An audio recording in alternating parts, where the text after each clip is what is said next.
We are gathered here for this insightful session on financing climate action, agriculture, resilience, and beyond. A theme that lies at the interaction of sustainability, innovation, and inclusive growth. This session will explore how climate finance can empower agriculture, strengthen resilience, and create a long-term solutions for our planet and the people. So for this interesting session, I would like to invite on the stage our esteemed speakers. We have with us Mr. A.D. Patel, Director, GOPCA. Sir, please come on the stage. I would like to invite on stage Ms. Yeshika Malik, Climate Change Specialist from World Bank. Ma'am, a very warm welcome to you. We have experts from this sector, Mr. Suraj Singh, Head Product Varaha, Mr. Chinmay Thonse, Regional Director, Good Carbon, Mr. Kalpesh Gada, Advisor, Climate Policy Initiative, and Mr. Siddharth Kaul from ELCOM.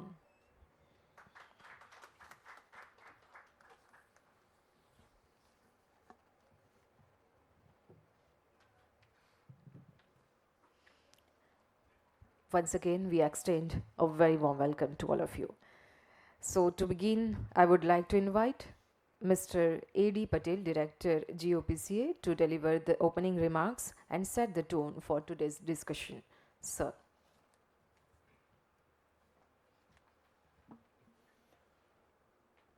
Good morning, distinguished guest, esteemed panelists, and valued participants. It is my privilege to welcome you all on behalf of Department of Agriculture, Farmer Welfare and Cooperation, Government of Gujarat.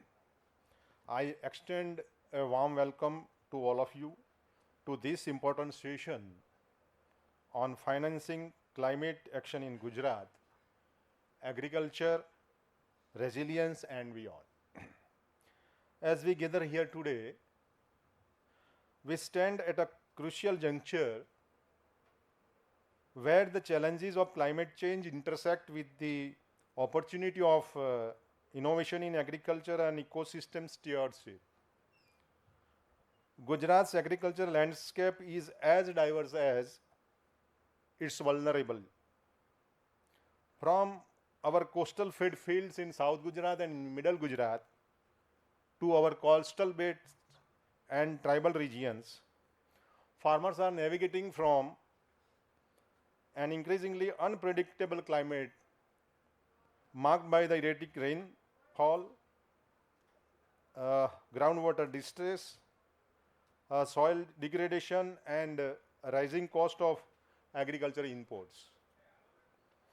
Yet Gujarat is also uniquely positioned to lead the way in the climate resilient agriculture and its finance.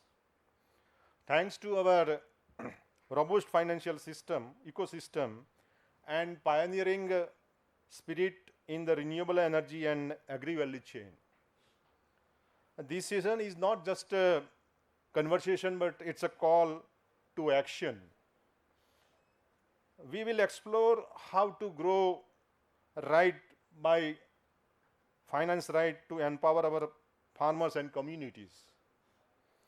I am pleased to share with you that the Gujarat is blessed with the biodiversity, and its first biodiversity site is situated at Guneri village of Kutch district, which has the inland mangroves connecting these dots. We will also delve into nature-based solution from mangroves restoration to soil carbon program that promise both ecological and economical resilience. I am delighted to welcome our esteemed speakers and panelists whose insight will illuminate the pathway to Gujarat to become a national test bed for inclusive, climate smart agricultural finance. Let us use this platform to forge our partnership and share the knowledge and catalyze investment that will shape our resilient and sustainable future for our farmers and whole ecosystems. Thank you for being here, and I look forward to a rich and inspiring dialogue. Once again, thank you.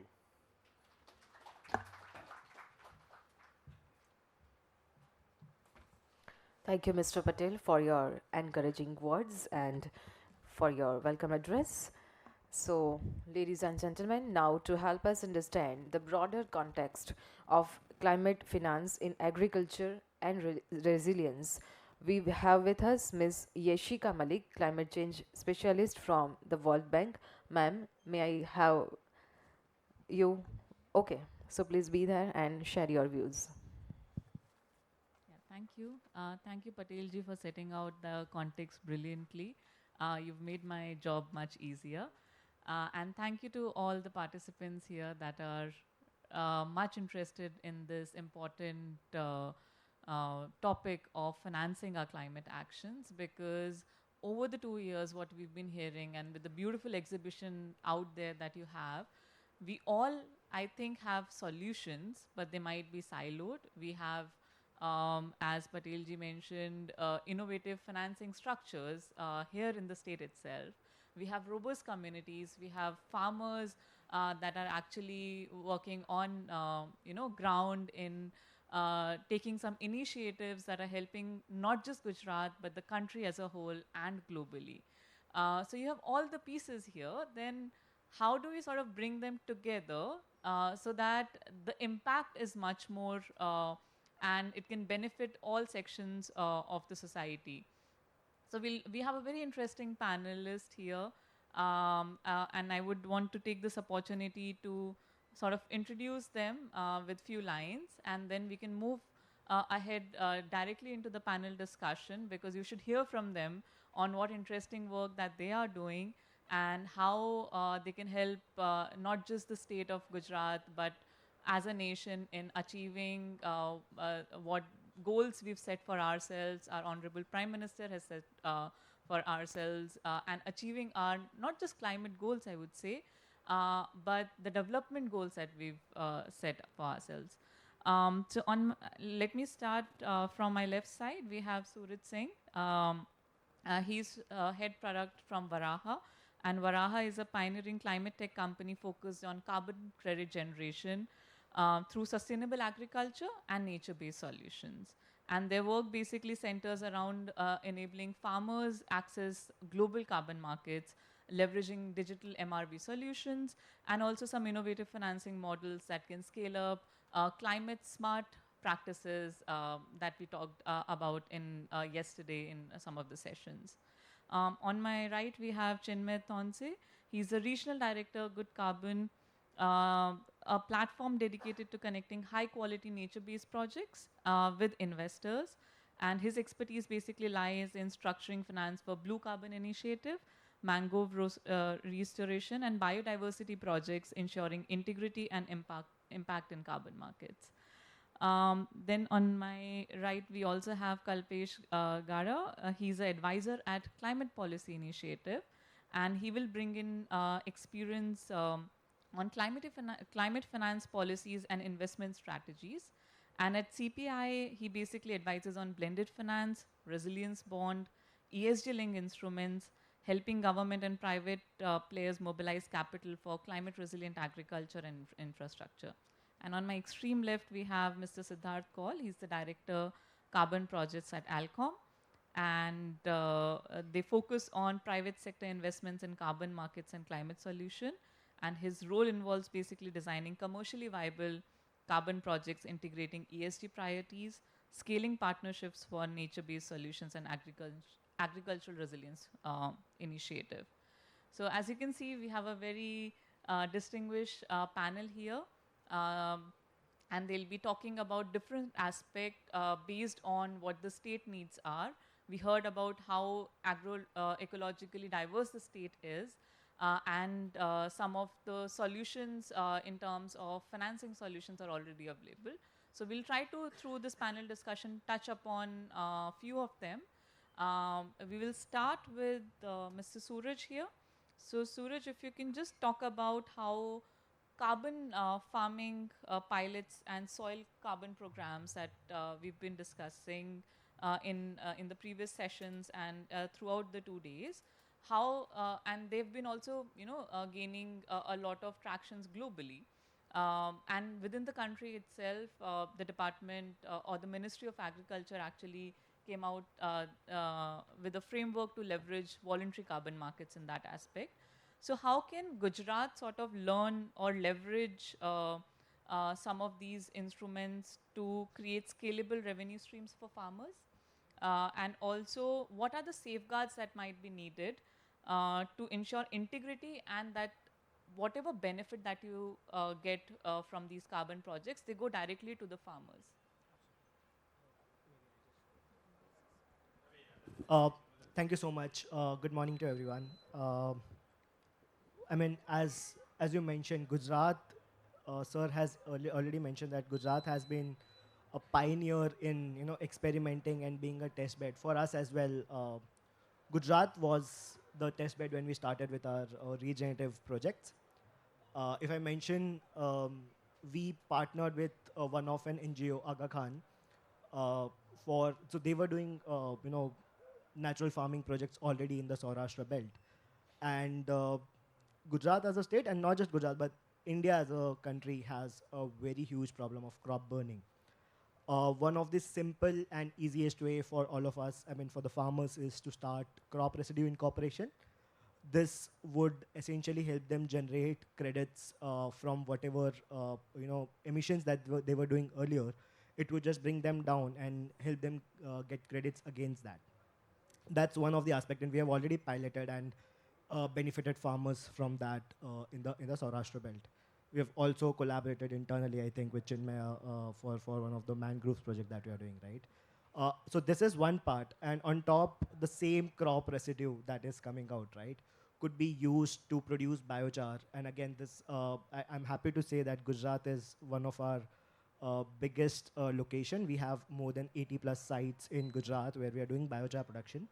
So the cotton crop residue that is there could be used to produce high quality biochar. It has two major impacts. One, obviously, it helps you generate carbon credits. Second, we have experienced that if you use it as a biofertilizer, you mix it with cow dung and add it to the soil. It helps you improve your overall soil organic carbon over the years. Not just that, an interesting stat, I mean, we were discussing the other day internally that if you mix biochar with cattle feed, it's an important fact that more than around 10% of global emissions come from the burping of the cattle that is done, right? If you mix biochar with that and add it to the cattle feed, it can reduce the overall emissions that are being done by the and cattle feed and eventually help in also reducing the emissions. So essentially, all of them come together and help the farmers in monetizing, adding an additional revenue, and this is just from the aspect of direct monetary benefit that can happen. Apart from this, the major fact that it also increases the overall fertility also comes in as an hidden advantage that they have. To make it, to make it solid that farmers are benefited for that, the best mechanism is to work with direct FPOs and do a direct beneficiary transfer. That way, and that's what we are right now, focusing on, where the stakeholders, the farmers involved directly with us, are actually getting benefited. That way, whatever credits are being generated, the overall benefit goes directly to the farmers. So yeah, I think Gujarat has been a pioneer, and I think I am very bullish on Gujarat, doing much more experimentations, and making this, utilizing it. Thank you, Suraj. And if I may ask another follow-up question, which is that one of the biggest costs when we do a carbon project is around like MRV. And we've been seeing a lot of digital solutions, agri-tech companies coming up. So can some of the digital solutions be used in the whole carbon project cycle so that it could benefit farmers, reduce some of the cost, all of that? Sure. So, I mean, internally we have like 160 plus team, highly driven by researchers, technologists, and all the people who come from. And internally we have a clear understanding that we have to be highly tech driven, which is one of the reason we have been able to bring down the overall MRV cost by almost 80%. We use artificial intelligence, we use remote sensing, we use all the image recognition technologies to reduce the overall cost of the MRV that comes in. This is for two reasons. One, the AI comes in to remove the human error that happens during the validation. I mean, internally we have this very clear rule in every meeting when we discuss about the tech and data. Everything that happens has to be machine validated, has to have hard parameters on which we are validating. Wherever there is a chance of error, should be flagged and sent to human validation.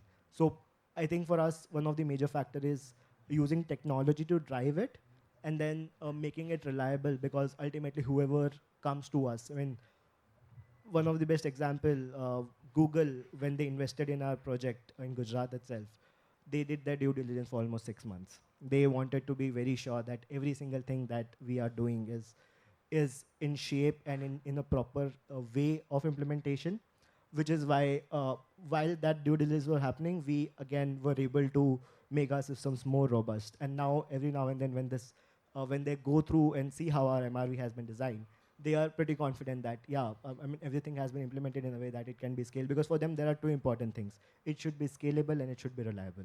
Those are the two important factors that they always ask. Okay, thank you so much. And since Patelji also mentioned about the biodiversity effort, the coastal, which is the mangrove efforts that Gujarat is already taking up, our next panelist here will sort of focus around that. So, Chinmay, if I may ask, blue carbon and mangrove restoration basically offer dual benefits. So they help in sort of reducing your emissions, but they also have a very important role of coastal protection, right? So how can global buyers or ESG investors be motivated to invest more in, say, Gujarat's ecosystem, their mangroves, agroforestry, or soil carbon projects? Yeah, thanks for that. Just as a background, at Good Carbon, we are working on both sides of the market, right? So on the supply side, where we help project origination, but also on the demand side, where we interact with buyers who are then interested in these projects. What that does is helps us be in a unique situation where we understand both sides of the market. Yeah. Um, Also, another little background is I have some experience in Gujarat. We've been developing a project, large-scale mangrove restoration project, that's spread through the coast of Gujarat. So I can also bring in some practical knowledge as to what investors, ESG investors, look for, right? Um, is there opportunity in Gujarat? Yes, there's tremendous opportunity in Gujarat for mangrove restoration, right?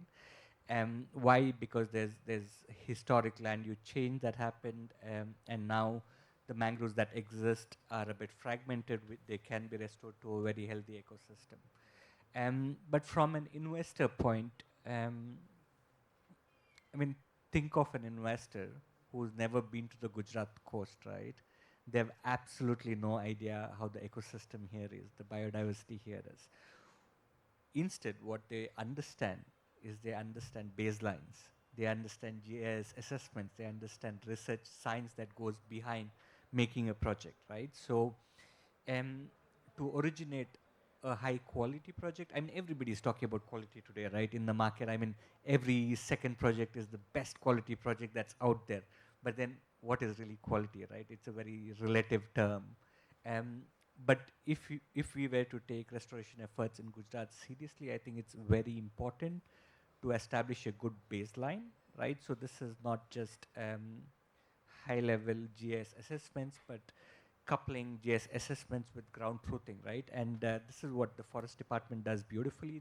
They know every nook and corner of the coast, and there's a lot of studies, research that's been done, which could somehow be structured together to prepare data room for carbon projects, if we may call it that way, right?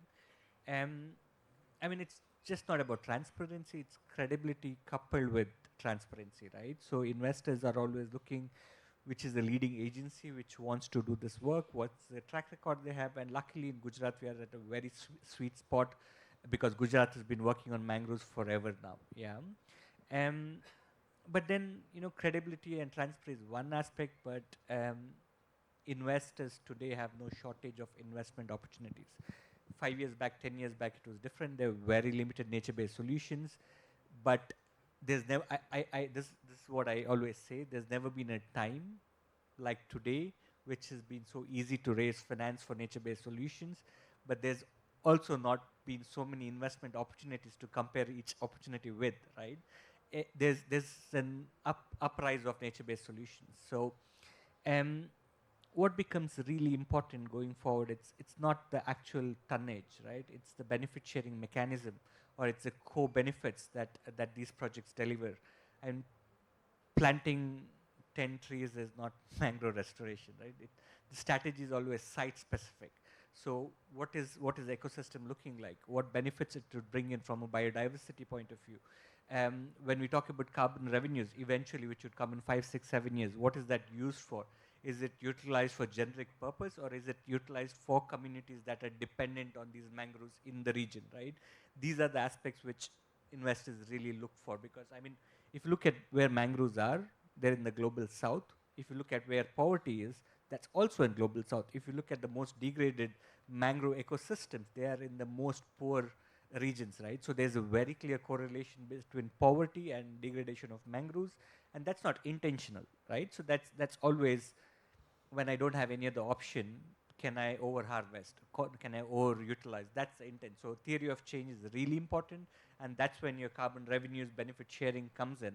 And now if this future carbon revenues are earmarked for community development activities, sanitization, education, health, um, basically to break the intergenerational issue that's been with these marginalized communities, that's a very strong investment selling point with investors. Yeah.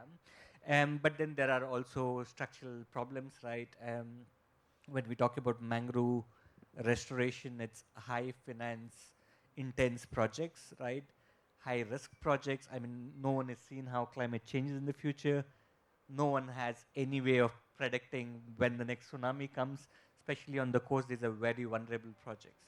So if there was a way to blend finance these projects, right? So if there was a way the government could participate in the early stage, which then gives much more cushion to an investor, institutional investor, that the first risk has been managed, first loss has been managed, or there's some comfort. Yeah. I mean, sir, I was also talking to one of your colleague yesterday, and at Gujarat you run this beautiful horticulture subsidy programs, right? Um, which are also today not utilizing the funding fully because there's a capacity organizational issue, right? So if there was a way to blend finance these subsidiaries along with carbon markets, carbon finance, right? So if they could be, I mean, think about a carbon project developer.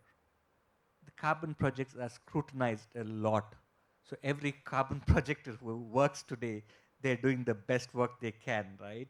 And so these are well managed projects. So if there was a way to blend finance these subsidies, initiatives which are from the government, which could be a grant program through carbon program, that's removing the uncertainty, largely removing an uncertainty for an investor, right? And so I mean, these are the few things we can do towards going. I mean, towards attracting more investors into Gujarat. Okay, thank you. And you also touched upon a very important point about how areas which are degraded also have, the poorer population staying in those areas. So, if we were to sort of design carbon projects, or if there were sort of initiatives or um, things that can be done to make sure these small farm holders or marginal communities have access to carbon markets, not just large agribusinesses. What would be your thoughts on that? Yeah, I mean, the key message here is not making carbon finance accessible, but it's about making carbon finance accessible for everyone, right? Um, because I mean, let's be honest about carbon projects. They're time consuming, they're complicated, they're expensive. And now if you're talking about a bunch of smallholder farmers, they realistically cannot originate a carbon project, right?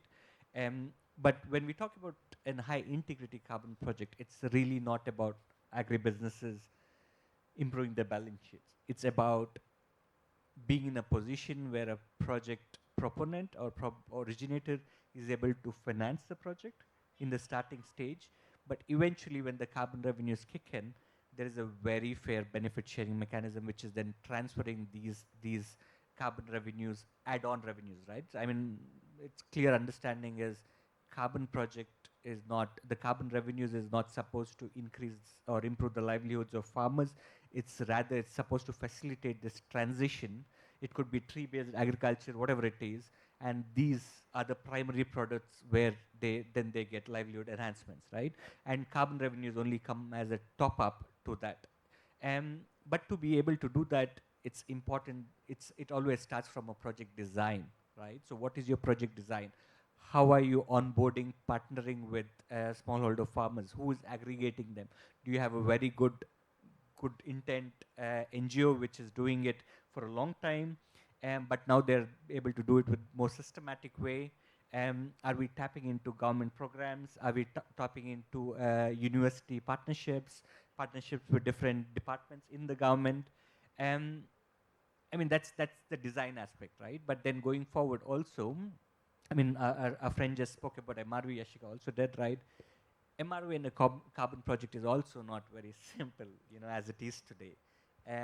It can get a bit overwhelming when we talk to smallholder farmers, right? So it's also about capacity building but also simplifying the entire process of MRV, which is then accessible for everyone, right?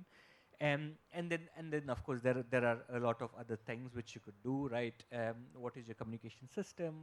How do you digitize the entire program?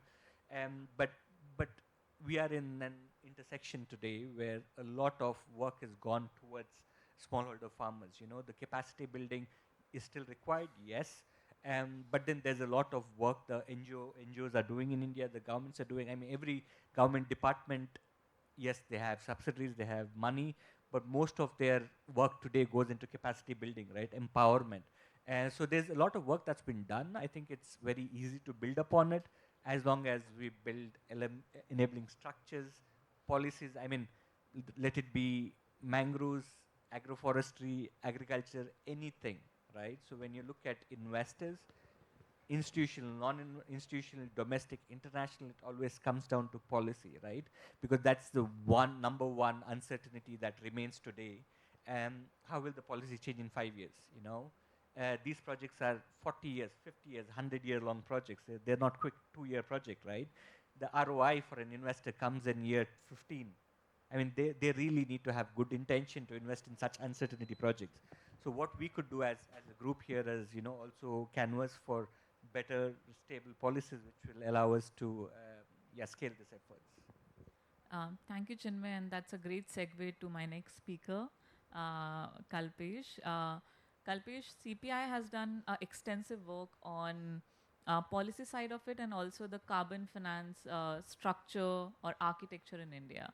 And you came out with a very good report that gives an idea about how the climate financing flows are.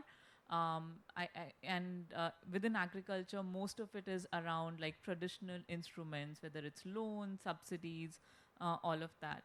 Are there any other climate finance instruments such as resilience bond, blended finance, um, credit guarantees, viability gap funding that can show some promise to agri solutions that we are talking about apart from carbon credits? Yeah, sure. Thanks, Ishika, and thank you, Mr. Patel, for having me here. Always a pleasure to be in Gujarat, which I call my second home. So getting back to your question, first the short answer. Amongst the instruments which you spoke of, clearly the credit guarantee in whatever form, whatever nomenclature that may be used, be it risk sharing facility or a partial guarantee or a credit guarantee, is the one which is most suitable in my view. First, let's talk about why the others are not so suitable. So the resilience bond, for example, conceptually a very useful instrument, hasn't been used in India so far. the requirements that go into setting up a resilience bond structure are that much more. And I would think there is enough and more in terms of instruments and examples that are available around us for us to scale before we go to something which is even more taxing, so to say, on the part of the stakeholders. Viability gap funding, again, not something new to the country, but a little more suitable to the slightly larger PPP kind of projects, infrastructure projects, etc. But on the guarantee front itself, there are several examples. If one looks at agri-financing in general, there are several layers where financing is needed. So for example, anyone who is actually a maker of a new technology, if someone is making, let's say, solar-based cooling systems, that manufacturer needs funding. The product that is being delivered to farmers or FPOs, etc., that end consumer needs funding. The entire value chain needs funding. The dealers need funding and so on. So when we talk of financing, it is at multiple levels. And incidentally, most of the players in the system are not really large corporates. And therefore, there are 2 or 3 inherent features which are true of all of them. Size being relatively smaller and the credit quality being relatively lower. So that is an inherent feature, I would say. And therefore, fundamentally clubbing multiple borrowers and putting a layer of credit guarantee is something which inherently solves for the size issue, creates aggregation, and improves the credit quality. Now, having said that, I'll spend just a few minutes on 2 examples which come to mind, because those are more relatable, which have already been sort of put into use elsewhere in the country, and there are strong reasons why Gujarat could actually pick up some of those. So, for example, if we speak about just the agri-tech equipment and so on, now there are lots of technologies which come around. As a financier, as an MFI or an NBFC, probably they feel challenged that today we are speaking about this technology, tomorrow you're speaking about that technology. Kaun sa chalega, kaun sa nahi chalega. It's not difficult for me to even put my risk onto it. There comes this partnership between GIZ, Sustain Plus, Sadhan, etc. Now, what have they tried to do is that Sustain Plus, using its on-ground sort of network, they have effectively tried out a large number of these technologies and come up with a shorter list of which of these are commercially viable. So it's like they are going to the NBFCs and saying that, look, you don't need to bother about hundreds of them. These are the 5 of them which we believe through our actual ground trials, these are the ones which are more commercially viable, and you might be in a better position if you put your money into this.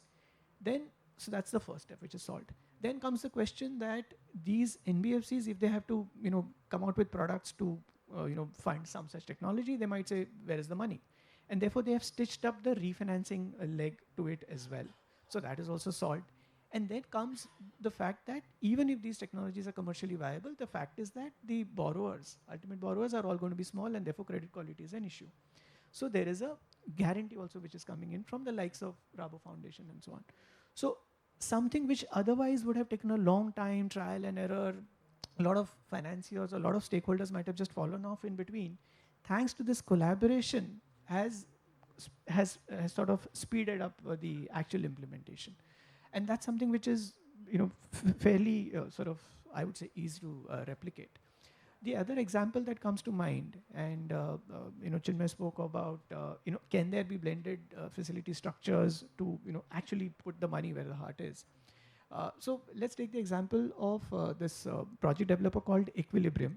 Now, just last year in 2024, they started this project around alternate rice technologies, that alternate wetting and drying system, as well as direct seeded rice. The benefits are all sort of obvious to people, that emission reduction and so on and so forth. So they started this project with, I think, 10 to 20,000 farmers in Andhra Pradesh. Very well structured project. So part 1, all the anxiety which a financier would have, the effort was to try and minimize that anxiety, the validity of the carbon credits, etc., etc. So part 1, come up with a very strong product. Now part 2, somebody needs to still take that risk, and therefore USAID was brought in as a grant maker. The beauty of this example is that it also somehow illustrates some externality. Like we all know what happened over the past few months, and USAID stepped back. So even as somehow half the grants had actually been disbursed and the other half was still in the pipeline, all the geopolitical risks turned up, and they were able to bring in another impact investor called Spectrum.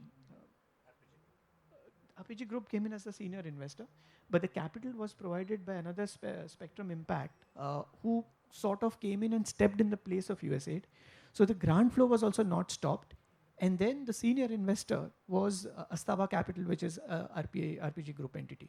So we actually have examples of projects which have carbon credit implications, I mean carbon credit angle as well, plus the other elements as well.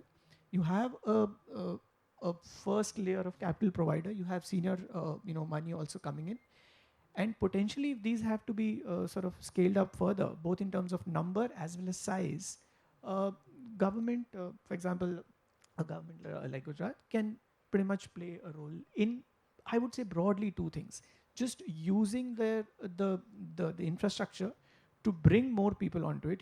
We're talking about a state where the cooperative movement is so strong, the MSME system is so strong. So bringing in more people onto something like this and helping with the finance side of it. So yeah, I'll take a pause there.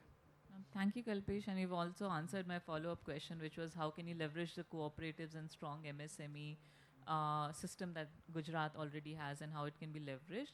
And thank you for highlighting that when you're looking at something innovative and scalable, you will have to come out of a traditional thinking and silos, break out those silos, come together and own certain parts of the solution so that the transformation can be much faster, and it does not get impacted by the other factors that are there, not just in the country but globally as well. Now, since we're talking about the session is focused on how do we leverage a lot of private sector financing, we have Siddharth from the private sector himself. So Siddharth, Alcom has been basically linking industrial and agricultural projects to global carbon markets. So when you take these projects, what are investors looking for in a carbon project, and what are the buyers? So when you sort of create carbon credits from carbon projects, and the buyer wants to buy these carbon credits, what do they look for while evaluating these projects, and how can sort of Gujarat leverage that learning and focus their policies, ecosystems, and interventions around that? Thank you for the question.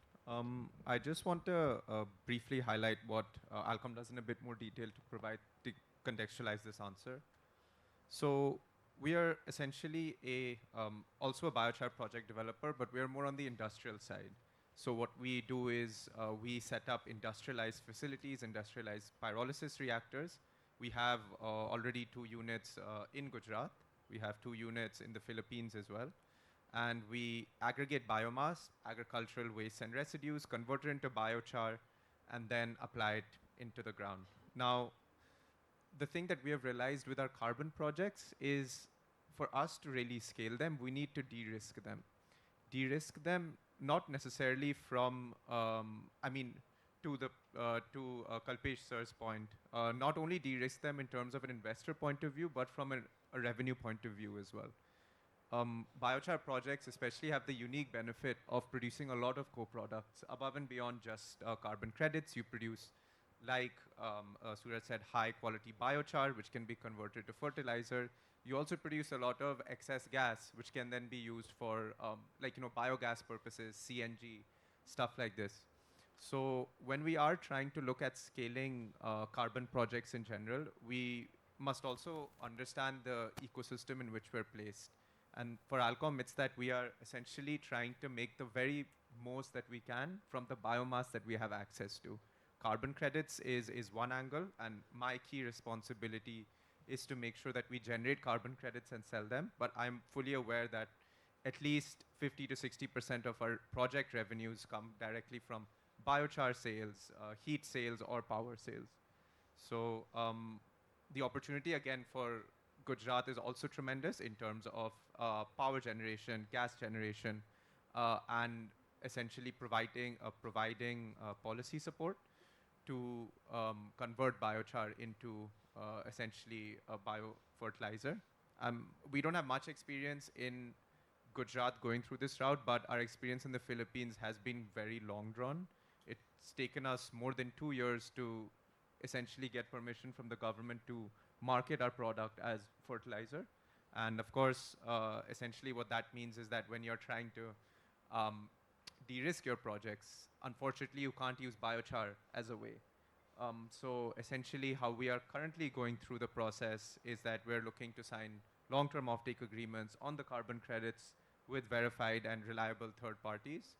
But the massive support that we would also like is that if we can convert the end product for biochar into a bankable offtake agreement, then that would actually help us scale up. And I think that's an opportunity where the governments can come in and provide some sort of revenue guarantee to support projects like ours.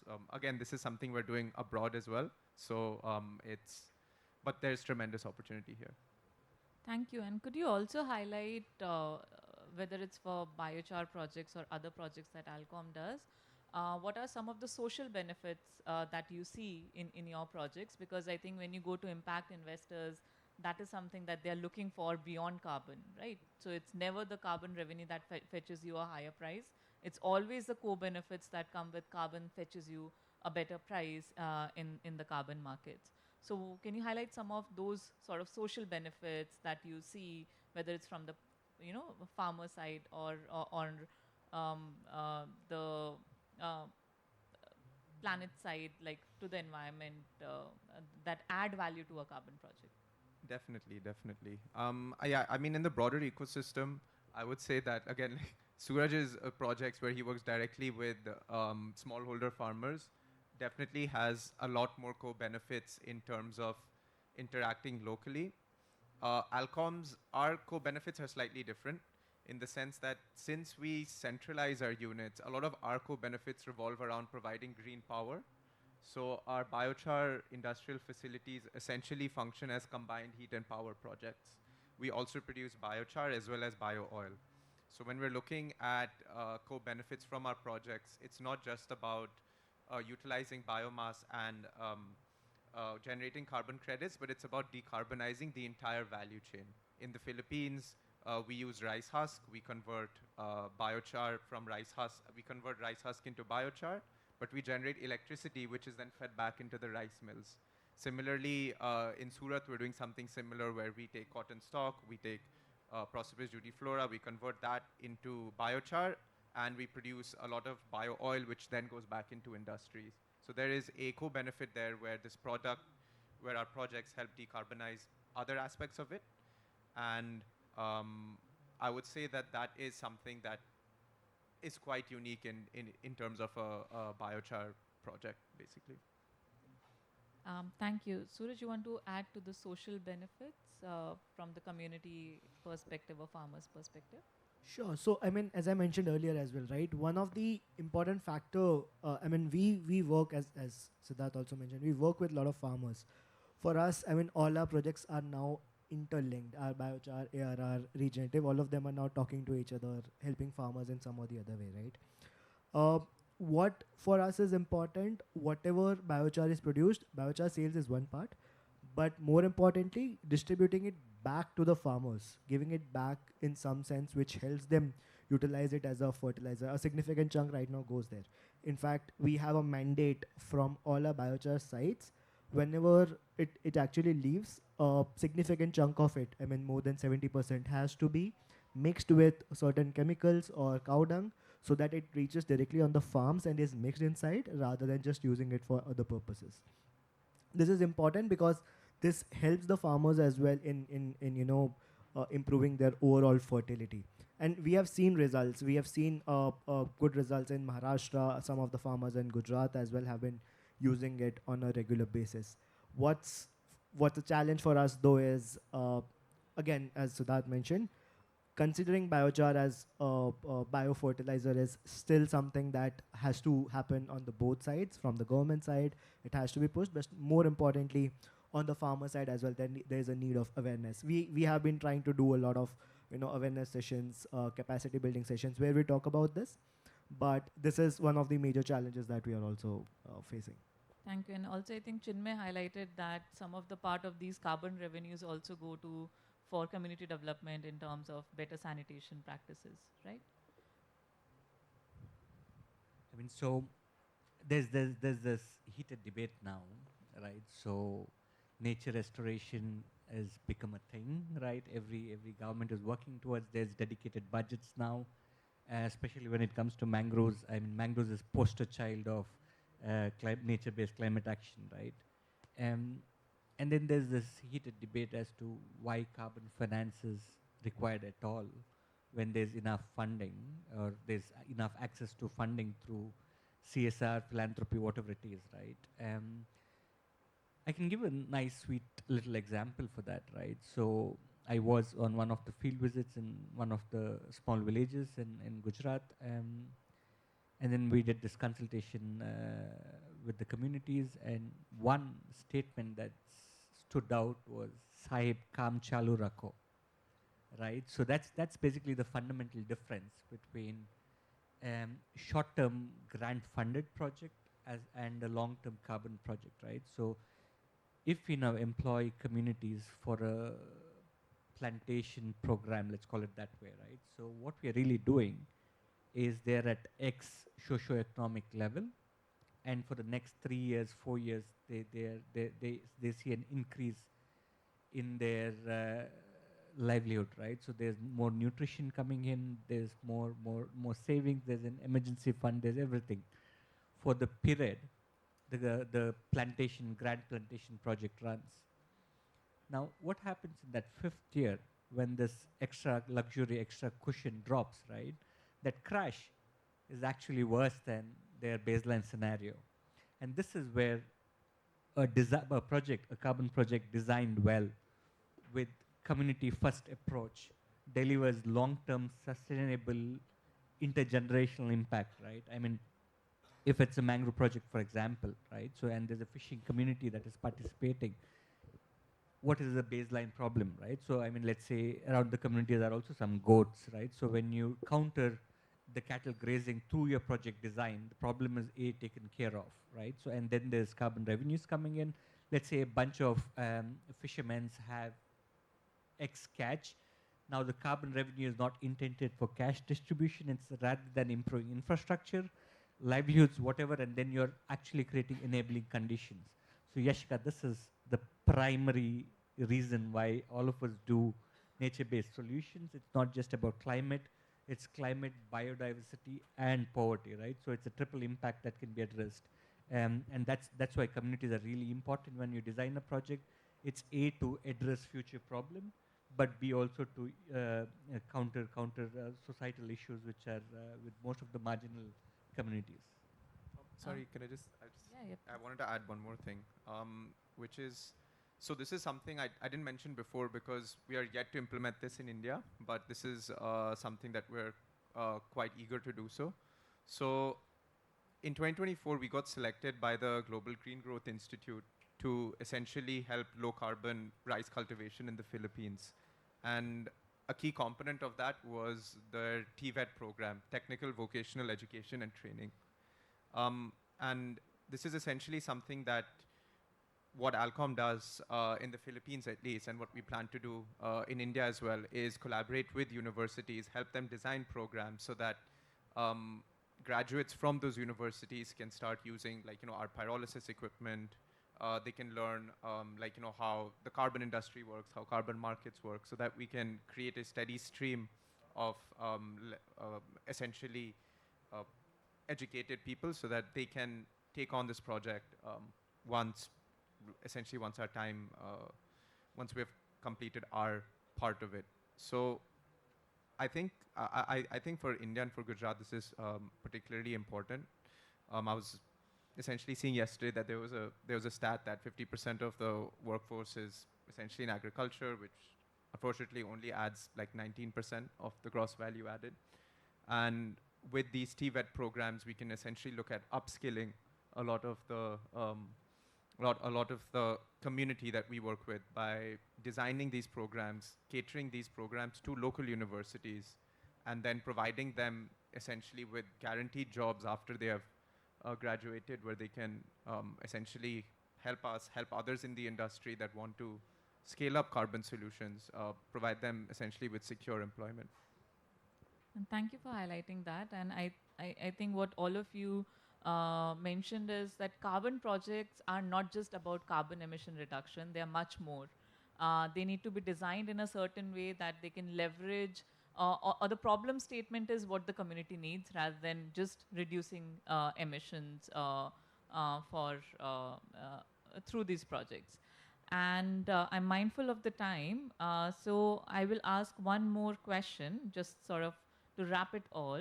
And since we have officials from the government here, we have different stakeholders. So if you had to recommend one actionable item so that Gujarat can be, can become the pioneer in climate finance or a test bed for these innovative solutions in next 1 year, what should it do? So I'll start with Kalpesh. And Patilji, please take note of this. So, at the sound of sounding a bit, at the cost of sounding a bit cliche, we all keep hearing this term, data is the new oil. I think, in a sense, that's true. Here we are talking about, in the context of financing or even, insurance, etc. We keep hearing that we don't have accurate data and we don't have adequate data. So the data accuracy and adequacy is often a question. So if the government was to take note of this, that look, can we sort of get this audacious goal of saying that in this state, if you're coming here as a financier, etc., data is not going to be a challenge. Granular data to the extent possible at a block level, taluka level, on weather parameters, etc. Technology providers are already there. You have the likes of SatSure and many others, but this cannot be done without government support. So with that goal, that's saying that on all soil, water, weather-related parameters, we'll get to a state where it will allow you to design your insurance products better. It will allow you to your lending products better, do risk management better, and in fact, it obviously has linkages with carbon pricing also, because the entire MRV part then becomes that much more reliable and credible. So in short, working on getting data to the extent possible could be a good goal to keep, I think. Okay, thank you.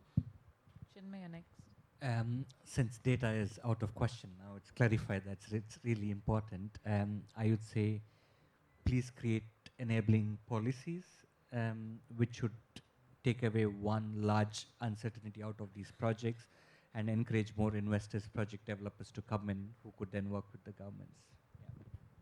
Would you want to be a bit specific on the policy part of it? Because we have great policies already in place. Yeah. So anything that private sector or project developers or communities need much more nuanced approach in terms of Yeah. policy.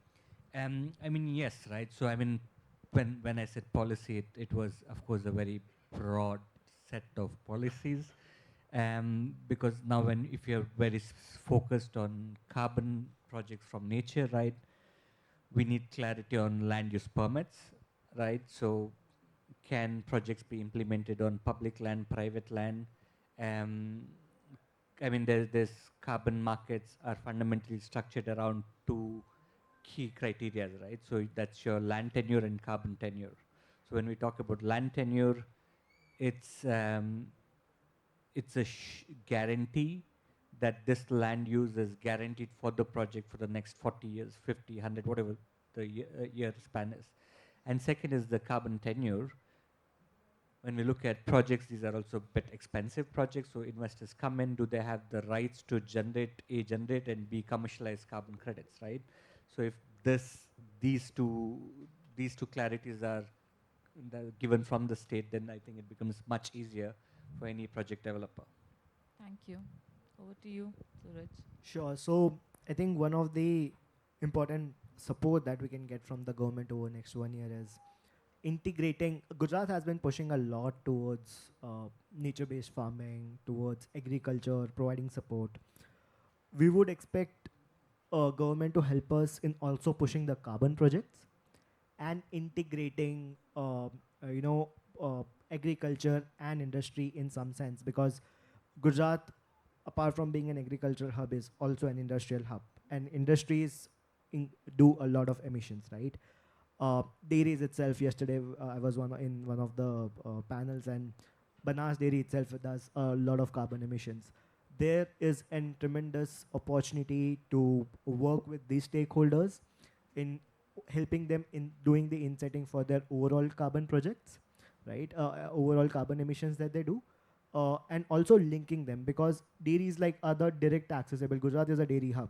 Imagine farmers, apart from their milk, are also giving their residue to the dairies, and then that is being converted into biochar, which dairies are using to reduce their emissions through syngas, and then that biochar is being distributed to the farmers again, which is helping them increase their overall fertility. So this essentially, and I think that's what government can help us, creating that ecosystem around which can link all of things together, and also push the carbon projects. I think that's one area where I think this can be very helpful. Thank you. Siddharth? Yeah, being unenviably at the last, I think there were a few good points that were taken. In setting especially would have been my key suggestion. But I think beyond that, it would be um, to consolidate a lot of the activities, again, from the industries, but not just local, but international as well. There's now growing pressure for industries, to international industries especially, to closely monitor their value chain emissions, basically their scope 3 emissions. And given that Gujarat is an industrial hub, there is a lot of potential for bridging the north-south divide in terms of emissions as well as addressing those emissions.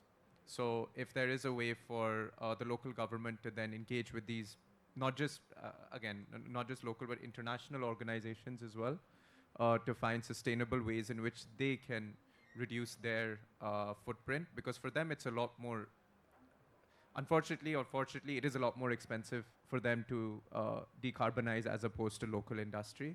And if we can take advantage of this, then it would essentially lead in a significant wealth transfer from the global north to the south.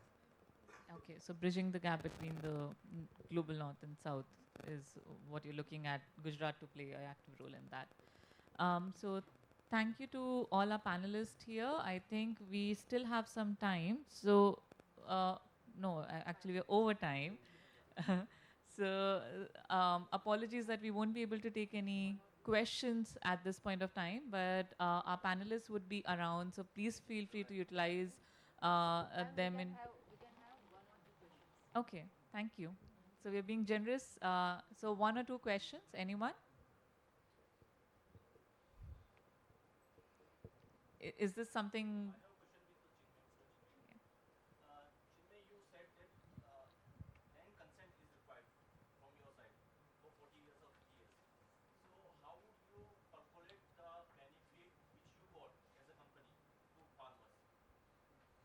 Yeah, so just to clarify on the land tenure, right? So it's land use rights. It's not award of land to a company, right? So the ownership always stays with whoever owns it. Now, if it is government land, the government always continues owning it. It's just that we get guarantee from the government that this land is not allocated for industries, salt, fisheries, whatever else, right? So if it's mangrove or terrestrial forest, the forest will stay for a dedicated amount of years, right? And hopefully there's a broader theory of change and it's permanent initiative, not after 40 years it's cut down.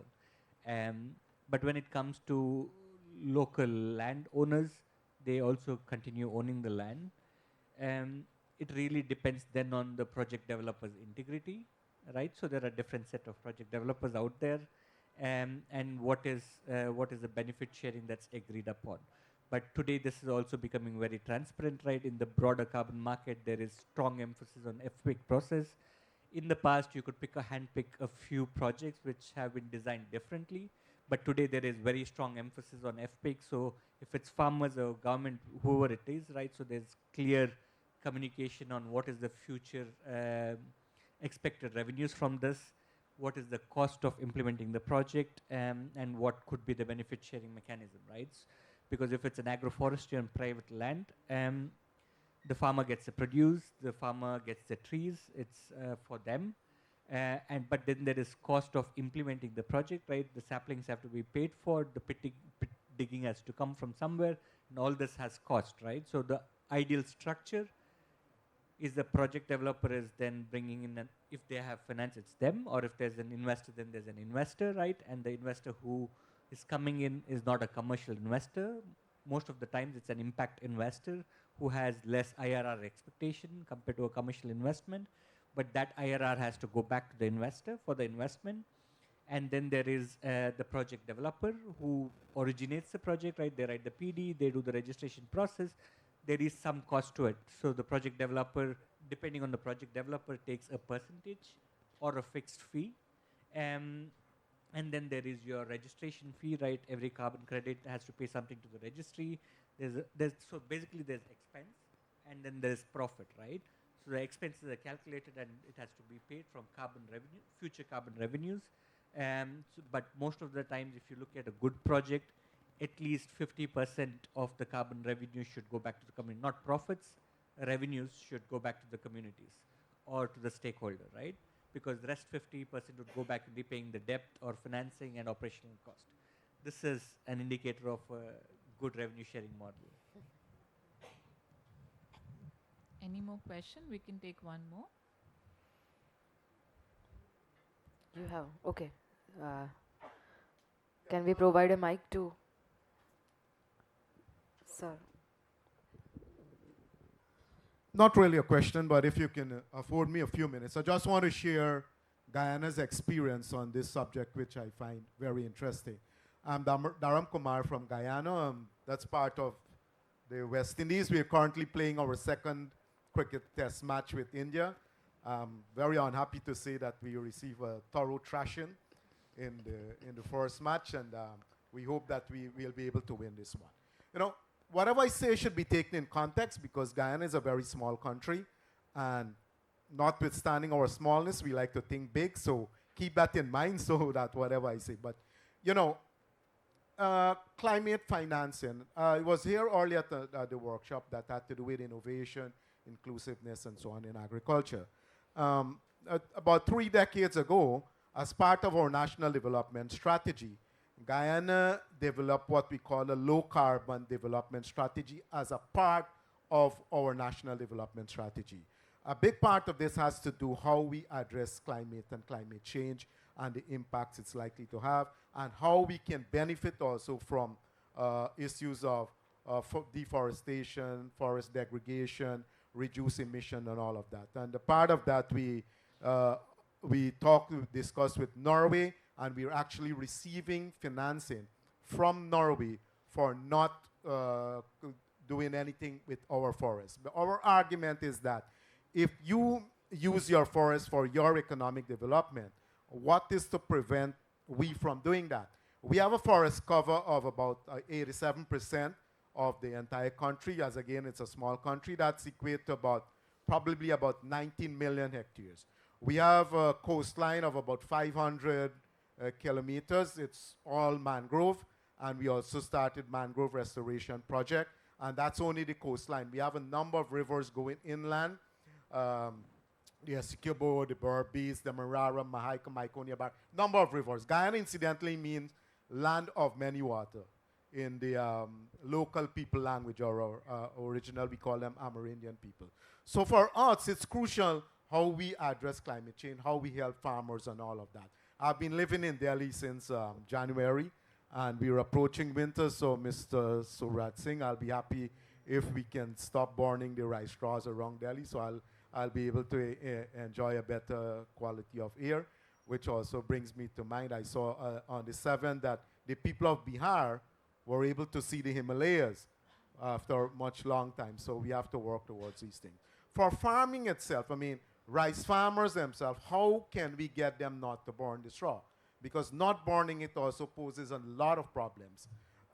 It will be great if we can allow the straw to remain in the field so that it can decompose and add to the quality of the soil. For the farmers, we don't have the luxury of the time. And then in burning, we get rid of the straws, we get rid of some pests and all of that. And we've been exploring different ways on how we can address this matter. One of the ways we tried in the past is that instead of cutting the straw, taking the grain into the combine harvester, threshing it, and then throwing the straw out, we can use a head on the combine that strip the grains from the straw, then send another machine in, cut the straw, bale it, mix it with something, and go for animal feed and all of that. So these are different ways that we can look at how we reduce our carbon footprint, how we make money ultimately out of it, because at the end of the day, farmers will not do it if they're not making money. And government intervention, of course, will be crucial. Under the strategy, well, we have two strategies also how we can get financing. With Norway, Norway is not actually buying carbon credit from Guyana, but they're paying us to practice responsible management of our forests. That is worth probably about $600 or $700 million. We've already received about 225 million US dollars. Again, it's big for us because we just have about 1 million people. So it might be a small village in India. What we do with that money, we have these Amerindian villages, our traditional, original people there, and they're small villages, 300 people, 500, most will be about 1,500 people, right? So we give them money to the amount of 75,000 US dollars. Now, 75,000 US dollars for 400 people, it's a lot of money. So that is direct transfer from the money we receive from Norway going into these hinterland communities. We're also selling carbon credit. Our biggest buyer right now is Hess from Chevron. So they're actually buying carbon credit. So how we gain is two-dimensional. One is for a sustainable management practice of our forests with Norway. The other one is selling of credit. And these monies are reinvested back into communities. So because they're making the claim that, listen, we're losing livelihoods. The destruction of the mangroves, for example. There are fishermen who will harvest the crabs that nest in these areas. Once these mangroves go, then their livelihood is severely affected. So you have to actually develop a scheme where you can either provide alternative income or give them some amount of money because people got to live. So I thought I'd share those few experiences as to how Guyana, though small, we're trying to think big and all of that, how we can address these issues of climate change, how we can work with the farmers themselves to develop alternative ways of being in harmony with nature and not to increase our footprint, I think one of our biggest challenge, if not the biggest challenge, is that the world's most powerful man right now thinks that climate change is a hoax. So we'll have to overcome that challenge also. Thank you very much. Thank you so much for sharing your experience and also highlighting a very important aspect that strong policies also need to be, have implementation strategy. And I think that's what sort of also gave you a path to work on. And with that note, we come to an end of the session. I thank you, Patelji, and thank you to all our eminent panelists here. And thank you to the audience for patiently listening in and absorbing all the difficult jargons that we've used and experiences that we all have come in.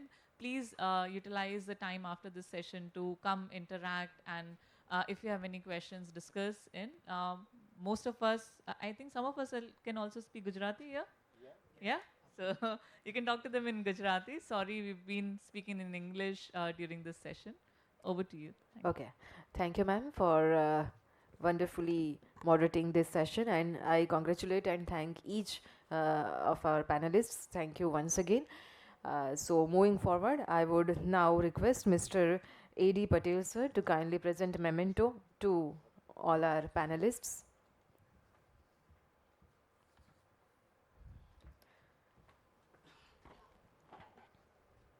First of all, Ms. Yeshika Malik, ma'am.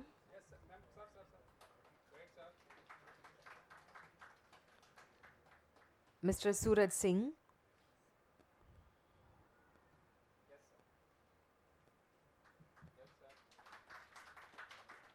Mr. Chinmay Thonse.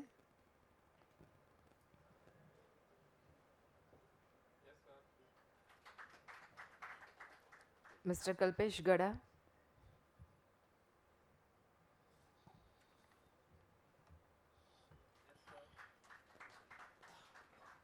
And Mr. Siddharth Kaul.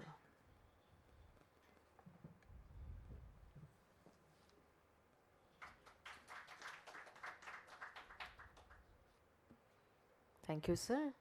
So it was really an enriching session, and to conclude this session, I would like to invite Shri Wasim Sheikh from GOPCA to deliver the vote of thanks.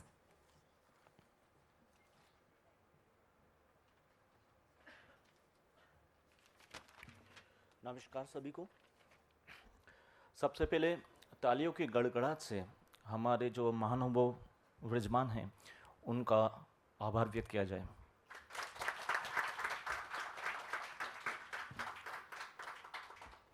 Thank you for setting the tone for me doing the vote of thanks. Good afternoon, everyone. On behalf of Government of Gujarat, I would like to extend my heartfelt thanks to Honorable and His Excellency Ambassador of Guyana for sharing his valuable experience and momentous presence throughout the session. Thank you, sir.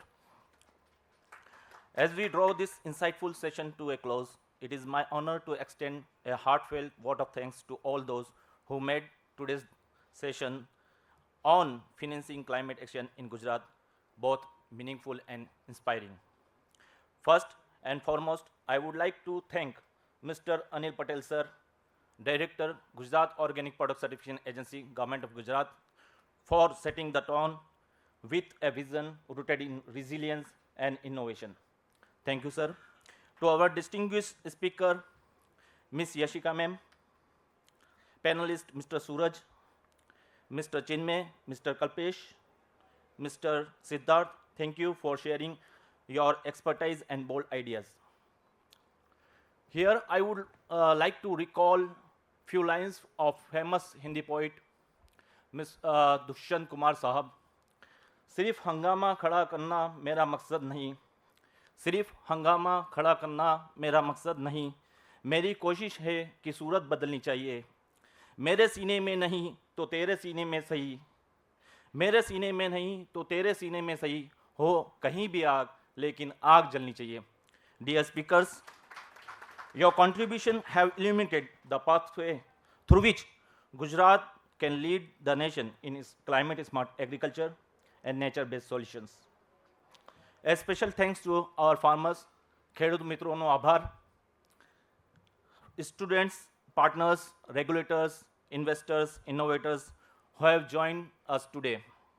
Your presence and engagement reaffirm the power of collaboration in tackling climate challenges and unlocking financing for inclusive growth. Finally, to the organizing team and support staff, thank you for your seamless coordination and dedication behind the scenes.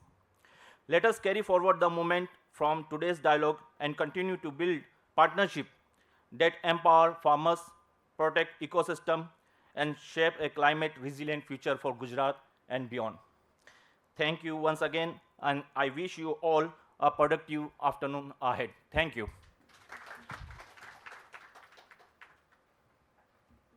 Thank you, sir. And with this, we formally close this session. Thank you once again, all the dignitaries, all our guests, and of course, all the panelists and each stakeholders who are present here. Thank you for joining us. Have a great day ahead. Thank you.